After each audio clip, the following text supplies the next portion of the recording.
Thank you for joining today's Connection Point End Times News Briefing podcast. And as we look at Bible prophecy, we see how things are lining up so quickly each and every day.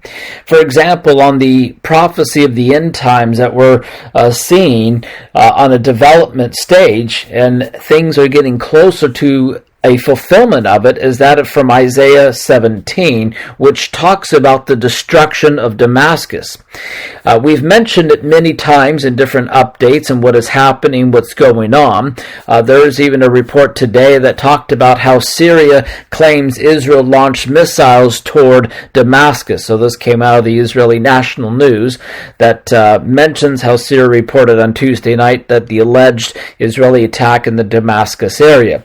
So the official news agency reported around 12:45 a.m. There was an attack from Israel on an empty building south of the capital, and according to the report, they say that Israel launched two missiles from the direction of the Golan Heights. One of them was shot down. No injuries were reported. They even mentioned 2 weeks ago that the Syrian official news agency reported that Israel carried out an airstrike on the outskirts of Damascus, which was mainly targeting Hezbollah sites. And so the strikes caused violent explosions around Damascus and killed 5 soldiers from the Syrian armed forces. So as we continue to observe what's happening in Syria and also within specifically in Damascus, we're starting to see just how things are quickly escalating to Bible prophecy being fulfilled. And perhaps as a speculation, we mentioned this in the past as well, that perhaps maybe the destruction of Damascus can be a launch of the Ezekiel 38 war. They could be totally separate. Either way, as a random thought there, because we see there's a lot that is happening in Syria when it comes to end times Bible prophecy. Speaking of Ezekiel 38, which again Iran and Russia is a key player of, but Iran, there's so much to deal with when looking at and observing with them, and their whole nuclear program and their hatred for Israel. There was a report today that talked about how Iran said to resume work at centrifuge plant alleged by targeted by Israel. So Iran has resumed producing parts for advanced centrifuges at the nuclear site alleged once targeted by Israel, according to Tuesday's report by the Wall Street Journal. So citing unidentified diplomats, the U.S. paper, Wall Street Journal, said that the operations at this facility resumed in August and have ramped up, with one development saying that there are enough parts for 170 centrifuges that have been produced since then. And so the diplomat said that there is no UN monitoring the site. And as we all know, that what was going to happen from this nuclear deal program, that deal that was set up back in 2015 by the Obama administration, some of the other country, it was just a joke. They're never going to check on Iran. Iran's going to fudge the system as best they can.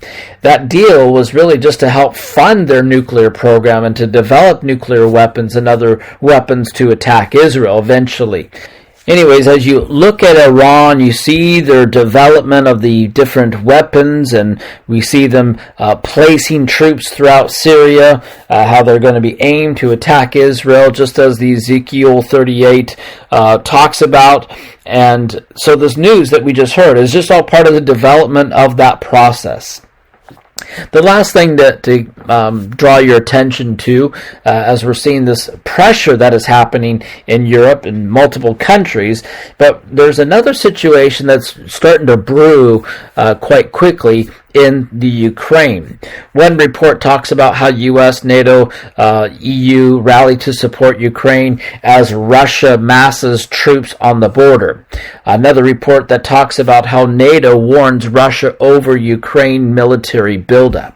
So the NATO Secretary General Jens Stoltenberg warned Russia on Monday that the Western military alliance was standing by Ukraine in the midst of a large, unusual concentration of Russian troops on the Ukrainian border. Like they're going to invade, is probably what the plan is.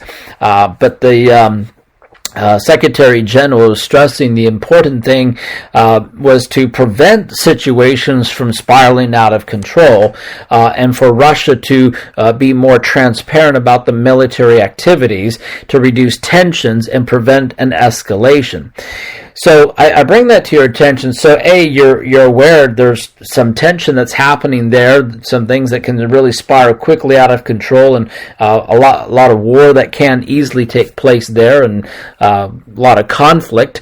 But also, just as a side thought, just because as we're looking through some of these end times prophecy from the book of Daniel in our Sunday evening study, that there's going to be this development within the European Union of a move toward an eventual 10-nation or 10-king moving toward that one world global government where the Antichrist, when he comes onto the scene, will eventually lead. It can also be a 10 region as well as an option too, as the Club of Rome has mentioned, all these different 10 nations that are ruling all over the world.